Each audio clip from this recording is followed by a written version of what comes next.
अस्सलाम वालेकुम। आज बुध है और दिसंबर की 27 तारीख।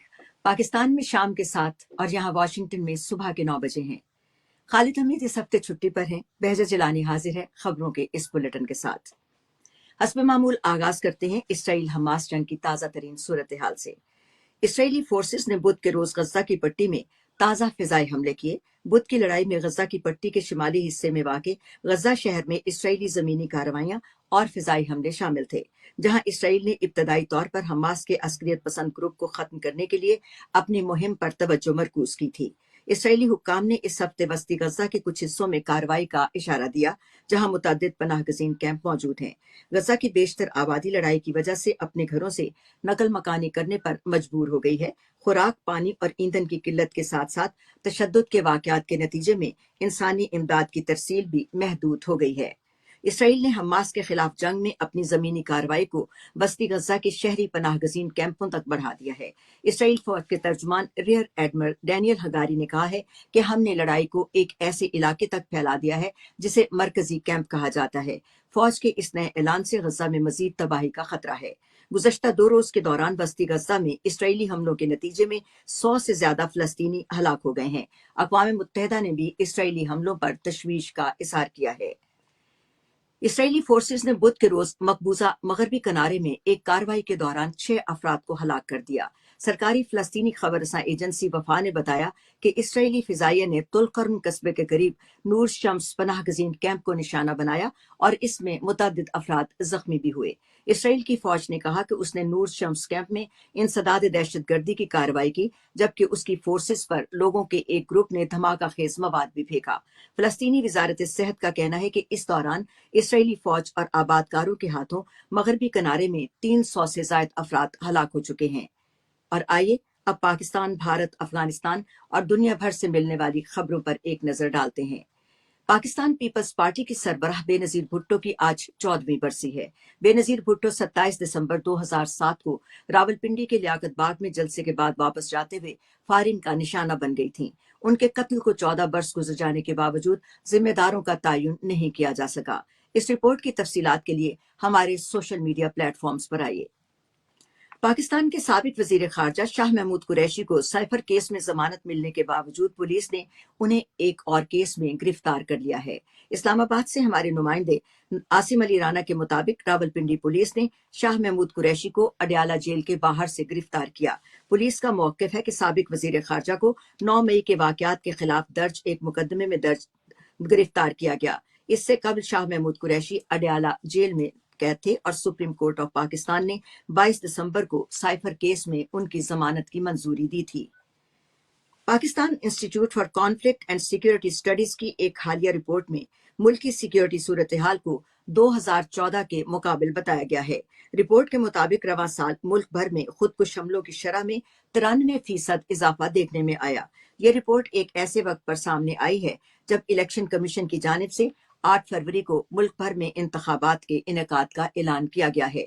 रिपोर्ट के मुताबिक दहशतगर्दी के इन हमलों में सैकड़ों अफराद हलाक हो चुके हैं, जिनमें 48% सिक्योरिटी एहलकार जबकि 39% आम शहरी शामिल हैं।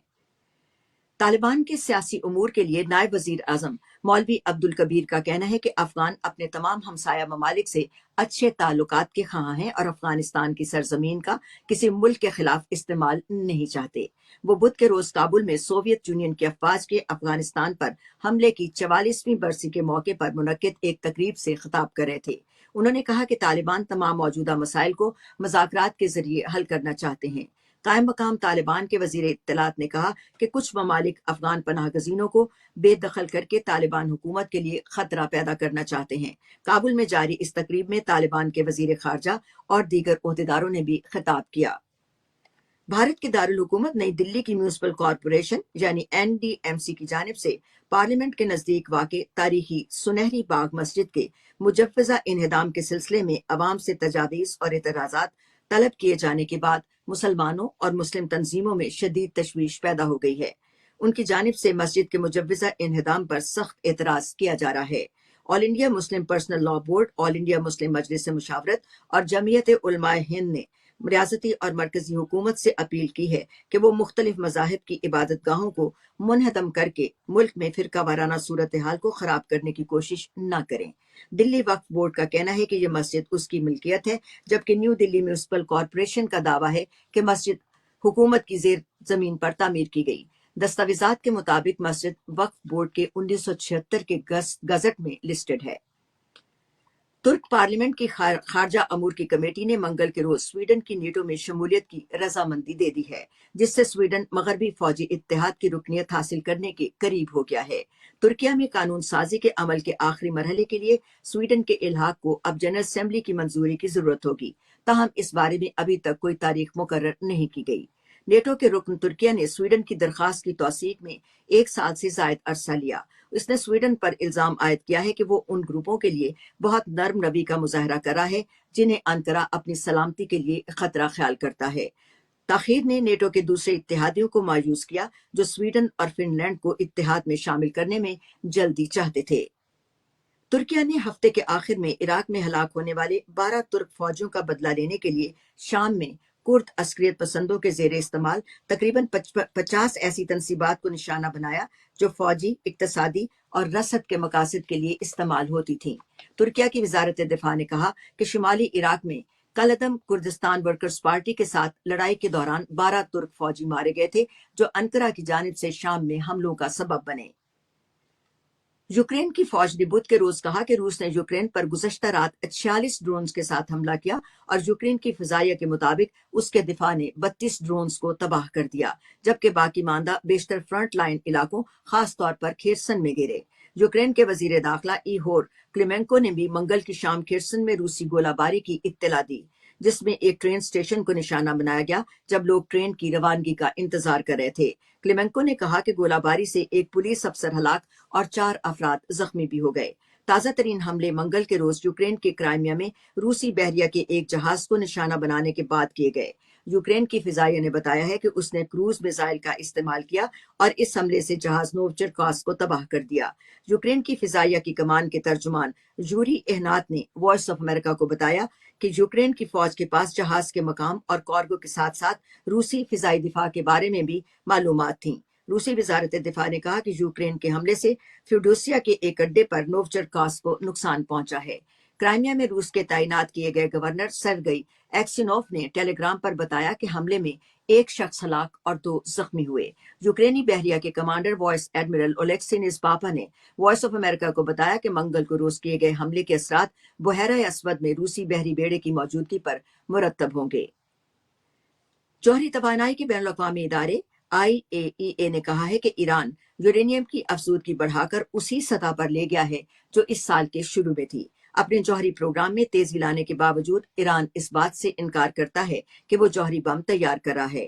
IAEA کا کہنا ہے کہ ایران نے نومبر کے آخر سے اپنی 60% افزودہ یورینیم کی پیداوار بڑھا کر 9 کلو ماہانہ کر دی۔ جوہری توانائی کے بین الاقوامی ادارے کے مطابق یہ مقدار جون کے بعد سے ماہانہ تقریباً 3 کلو گرام زیادہ ہے۔ جوہری توانائی کے ادارے کے معائنہ کاروں نے 19 اور 24 دسمبر کو ایران کی 2 جوہری تنصیبات ناتنز پائلٹ فیول اور فردو فیول انریچمنٹ پلانٹ میں یورینیم کی افزودگی کی سطح میں اضافے کی تصدیق کی، جہاں پر یہ کام کیا جا رہا ہے۔ اور آئیے آخر میں آپ کو ایک دلچسپ خبر سناتے ہیں۔ ایپل سمارٹ واچ آپ بہت لوگوں کے پاس ہے اور بائیڈن انتظامیہ نے ایپل سمارٹ واچ کے کچھ ماڈلز پر انٹرنیشنل ٹریڈنگ کمیشن کی جانب سے پیٹنٹ کی خلاف ورزیوں پر ان کی درآمد پر پابندی عائد کر دی ہے۔ امریکہ کی انٹرنیشنل ٹریڈنگ کمیشن نے اکتوبر میں خون میں آکسیجن کی سطح کا پتہ لگانے سے متعلق ایک پیٹنٹ شدہ ٹیکنالوجی پر مبنی ایپل واچ کے ماڈلز پر پابندی لگانے کا فیصلہ کیا ہے۔ اس نے یہ فیصلہ 2021 کے وسط میں کمیشن کو درج کرائی گئی شکایت کے بعد کیا تھا، جس میں ایپل پر الزام عائد کیا گیا کہ اس نے میڈیکل ڈیوائس بنانے والی کمپنی میسمو کی ایک پیٹنٹ شدہ ٹیکنالوجی کا غیر قانونی طور پر استعمال کیا۔ ایپل کا دعویٰ ہے کہ کمیشن کا یہ فیصلہ غلطی پر مبنی تھا اور اسے منسوخ کیا جانا چاہیے، لیکن گزشتہ ہفتے اس نے امریکہ میں اپنی ایپل واچ سیریز 9 اور ایپل واچ الٹرا 2 کی فروخت روک دی۔ اور اس کے ساتھ ہی خبروں کا آج کا یہ بلیٹن بھی اب ختم ہوتا ہے۔ اسے شیئر ضرور کیجیے گا۔ آپ کی پسند کے لیے ہم آپ کا بے حد شکریہ ادا کرتے ہیں۔ اور اب بہجت جیلانی کو پروڈیوسرز عائزہ عرفان اور سید اسفر امام کے ساتھ اجازت دیجیے. خدا حافظ.